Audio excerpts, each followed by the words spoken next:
Israel में जो चल रहा है इसके बारे में अभिषेक शर्मा क्या कहते हैं, इस वीडियो में देखते हैं। आपकी स्क्रीन पर यह है फिल्म एक्ट्रेस नुसरत, जो किसी तरह से अपनी जान बचाकर इसराइल से आई हैं। मगर देखिए, मीडिया उन्हें कितना परेशान कर रहा है। परेशानी के भाव आप उनके चेहरे पर देख सकते हैं।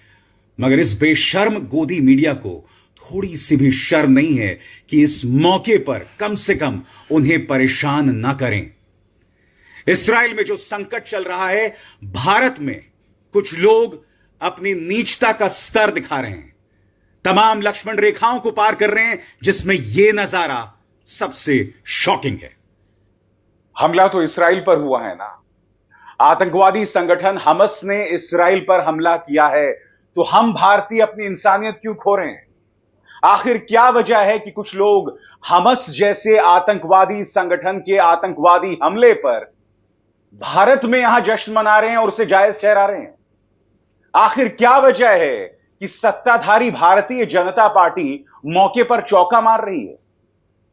सबसे पहले दोस्तों, आपके सामने पेश करना चाहूंगा मैं कि प्रधानमंत्री नरेंद्र मोदी ने इस मुद्दे पर क्या कहा है। आपके स्क्रीन पर प्रधानमंत्री का बयान अंग्रेजी में, हिंदी में अनुवाद करूंगा। Deeply shocked by the news of terrorist attacks in Israel, our thoughts and prayers are with the innocent victims and their families. We stand in solidarity with Israel in this difficult hour. Okay. प्रधानमंत्री कह रहे हैं कि मैं हिल गया हूं जिस तरह के आतंकवादी हमले इसराइल पर हुए हैं। वो आगे ये भी कह रहे हैं कि मेरी संवेदना और मेरी पूजा अर्चना उन तमाम बेकसूर लोगों के साथ, उनके परिवारों के साथ, हम इसराइल के साथ खड़े हैं इस मुश्किल लम्हे में। प्रधानमंत्री का ये जो संदेश है बहुत ही संवेदनशील है और वक्त की जरूरत भी। मगर प्रधानमंत्री, मैं आपसे एक सवाल पूछना चाहता हूं। हमारे देश में मणिपुर अब भी जल रहा है, अब भी जल रहा है। मोदी तो और पिछले कई महीनों से जब से संकट चला रहा है, प्रधानमंत्री आपके मुंह से दूसरों का एक घर शब्द देख नहीं रहा है निकला। खाना। प्रधानमंत्री के इसी ट्वीट के नीचे लोग पूछ रहे हैं मणिपुर मणिपुर मणिपुर मणिपुर मणिपुर मणिपुर मणिपुर मणिपुर। मगर मजाल है कि प्रधानमंत्री कुछ कह दे। मैं सवाल पूछना चाहता हूं, प्रधानमंत्री, अगर इसराइल में जो हुआ उसकी भर्त्सना की जानी चाहिए। हमें इसराइल की जनता के साथ खड़े होना चाहिए। हमें इस्राएली सेना की जो जवाबी कार्रवाई थी, जिसमें कई बेकसूर भी मारे गए हैं हमस के आतंकवादियों के अलावा, हमें उसकी भी आलोचना करनी चाहिए।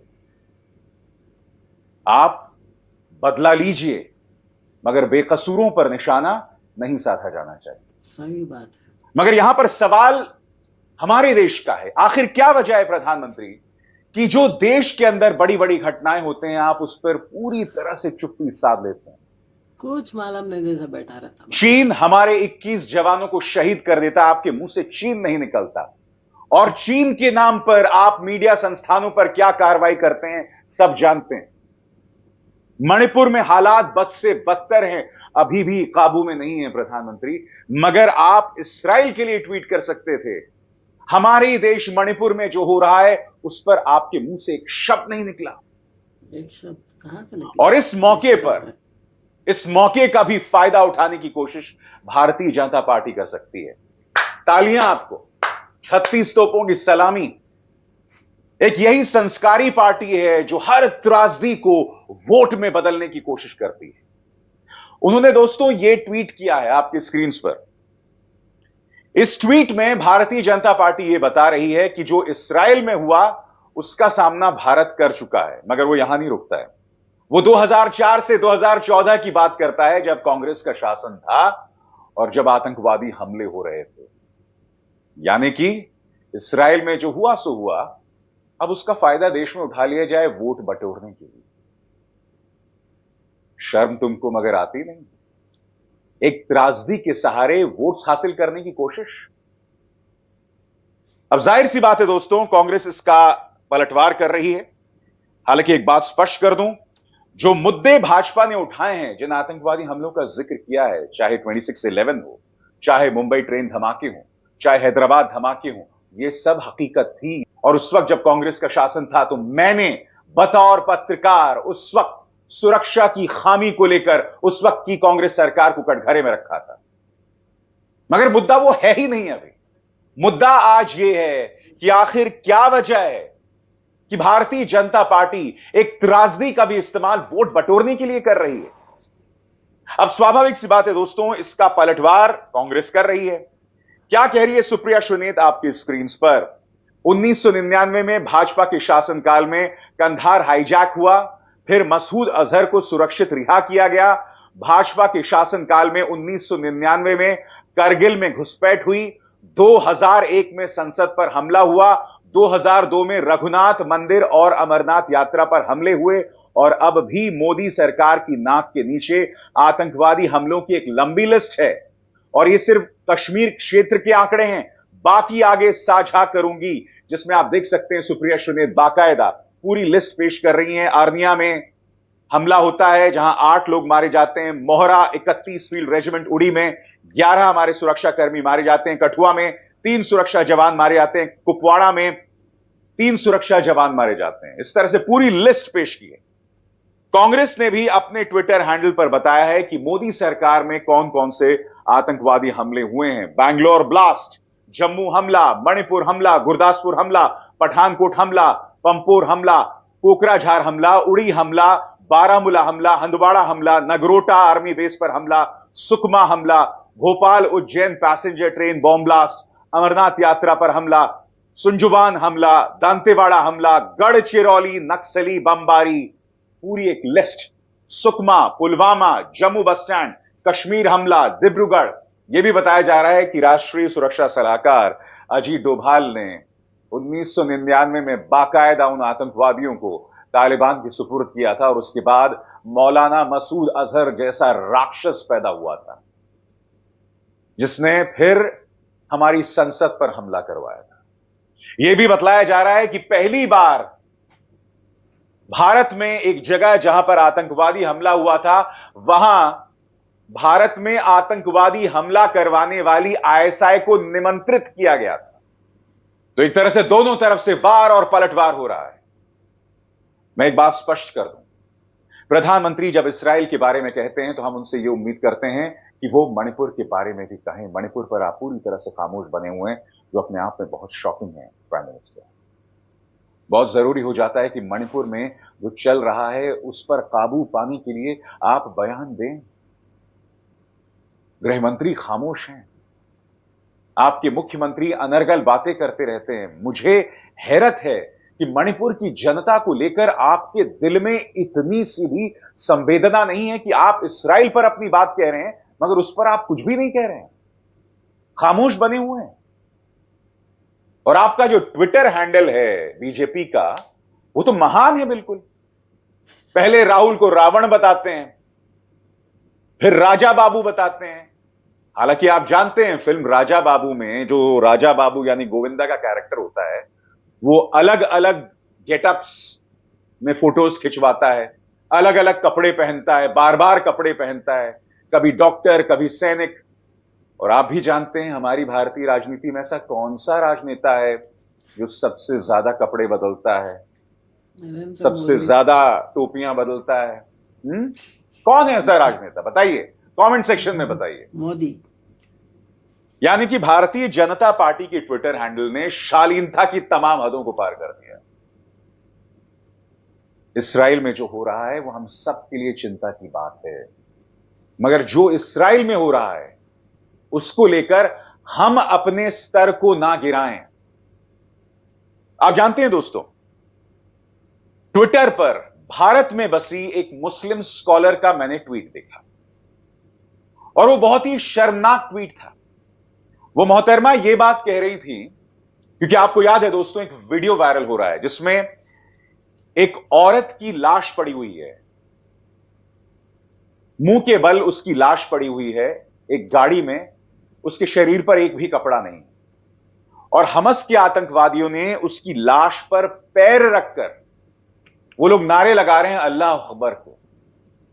मैं आपसे समझना चाहता हूं और मैं चाहूंगा कमेंट सेक्शन में मुझे बताएं, ये सबसे बड़ी गलत बात है ना? एक बेकसूर औरत की लाश पर पैर रखकर अल्लाह अकबर के नारे लगाकर कैसे धर्म का रुतबा बड़ा होता है। कुछ लोग इस मुद्दे मैं तो पर ये जश्न वीडियो मना रहे नहीं हैं, और देखा। जिस मुस्लिम स्कॉलर की मैं बात कर रहा हूं, मैं उनका नाम पेश नहीं करना चाहता हूं। आप मेरे ट्विटर हैंडल पर जाकर देख सकते हैं मैं जिक्र किसका कर रहा हूं। मोहतरमा ये कहती हैं कि ये इन आतंकवादियों की महानता है कि उन्होंने उस औरत के कपड़े नहीं उतारे। उनका यह कहना है कि उस लड़की ने पहले से ही बिकिनी पहनी होगी, यानी उसमें भी उस लड़की को, उस औरत को उन आतंकवादियों की महानता दिख रही है। इतने बेशर्म कैसे हो सकते हैं ये लोग, मैं समझना चाहता हूं। हकीकत यह है कि हमस ने एक आतंकवादी हमला किया जिसमें कई बेकसूर इस्राएली मारे गए, बच्चे, बूढ़े, औरतें, किसी को नहीं बख्शा उन्होंने। कुछ लोग पार्टी कर रहे थे, इतनी शॉकिंग तस्वीरें आ रही हैं दोस्तों। कुछ लोग पार्टी कर रहे थे और ऊपर से पैराग्लाइडर्स से लोग उतरते हैं और लोगों को मौत के घाट उतार देते हैं। इतना शॉकिंग हमला था। अब जाहिर सी बात है इस्राएली सेना जवाबी कार्रवाई करेगी। हमस के आतंकवादी ठिकानों पर निशाना साधेगी, जो उन्हें करना चाहिए, क्योंकि अगर आप हिंसा का रास्ता अख्तियार करोगे तो जाहिर सी बात है आपको उसकी कीमत चुकानी पड़ेगी। मैं आपको बतलाता हूं मैं किस पहलू से सहमत नहीं हूं। मैं इस बात को लेकर सहमत नहीं हूं कि बेकसूर फलस्तीनियों को निशाने पर लिया जा रहा है, उन्हें मारा जा रहा है। उस बात को लेकर मैं सहमत नहीं हूं। हमस के आतंकवादियों को मारिए, मौत की घाट उतारिए, वो डिजर्व करते हैं। मगर यह भी हकीकत है कि इस्राएली सेना एक अरसे से बेकसूर फलस्तीनियों पर अत्याचार कर रही है, उसका पूरा इतिहास है। मगर बावजूद इसके हम भारत में बैठकर अपनी इंसानियत नहीं खो सकते हैं। उस बेकसूर जर्मन महिला को जिस तरह से रौंदा जा रहा था, मौत के बाद भी उसकी अस्मिता को लूटा जा रहा था, यहां कुछ लोग उस पर जश्न मना रहे थे। शर्म नहीं आती आपको? बताइए, शर्म नहीं आती आपको? कैसे आप अपनी इंसानियत को इस तरह से रौंद सकते हैं? यह गलत है, यह गलत है। और त्रासदी में जब आप बेकसूर की मौत पर जश्न मनाते हो ना, तो आप यह नहीं साबित करते हो कि आप किस तरफ हैं, आप यह भी साबित करते हो कि किस तरह से आपके अंदर की इंसानियत खत्म हो चुकी है। नुकसान उस मृत जर्मन महिला का नहीं है या इसराइलियों का नहीं, नुकसान आपका है कि आप किस तरह से अपने अंदर की इंसानियत को खत्म कर चुके हैं। नुकसान उन पॉलिटिकल पार्टीज का है जो इस मौके पर भी राजनीति कर रहे हैं, वोट बटोरने की कोशिश कर रहे हैं।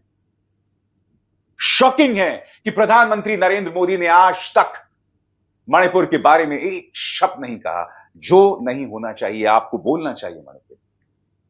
मैं नहीं जानता हूं प्रधानमंत्री आपको किस चीज ने रोक कर रखा हुआ है, क्यों आप इस तरह से खामोश हैं? आपको सामने आना चाहिए, बोलना चाहिए। बहुत जरूरी है कि आप अपनी बात रखें। बहरहाल इसराइल और फलस्तीन हमस में तनाव बढ़ता जाएगा। हम एक बहुत ही मुश्किल दौर में खड़े हैं।